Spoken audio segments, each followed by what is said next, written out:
Zee 24 तास एक पाऊल पुढे।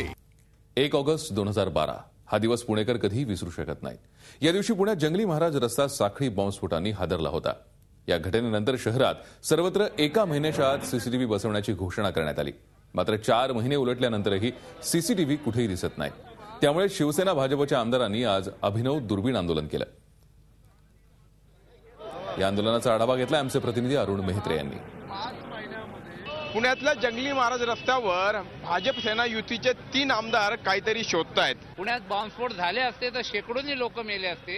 इतकं विषयाचं गांभीर्य असतानाही अजून पैसे देऊन परिस्थिती बघून सरकार ह्याच्यावरती धोरणात्मक निर्णय घेत नाही।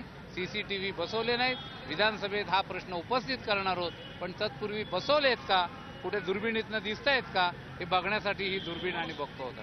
आपल्या सोबत आमदार चंद्रकांत मोकाटे आहेत। मोकाटे साहेब, काय तुमच्या हातात दुर्बीण वगैरे आहे, सीसीटीव्ही शोधतात, काय प्रकरण आहे? पुणे शहराच्या आमदार आणि खासदारांनी काहींनी 15 लाख रुपये, काहींनी 10 लाख रुपये अशा प्रमाणात रक्कम देऊन सुद्धा पुणे शहरात 1 कोटीच्या वरती रक्कम होऊन सुद्धा पुणे शहरामध्ये अजूनही सीसीटीव्ही कॅमेरा एकही ठिकाणी बसला नाही।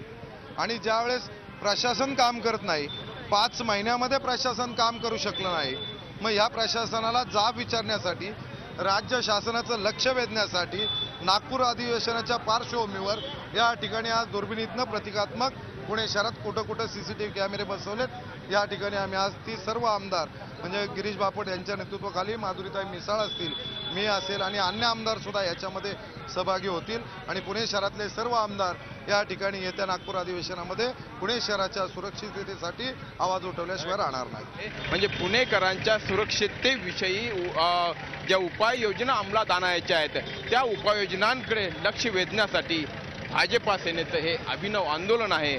बघूयात सरकार त्याची कशा पद्धतीनं दखल घेतं ते। व्हिडिओ जर्नलिस्ट नितीन सांडबोरसह अरुण मेहत्रे, झी 24 तास पुणे। झी 24 तास एक पाऊल पुढे।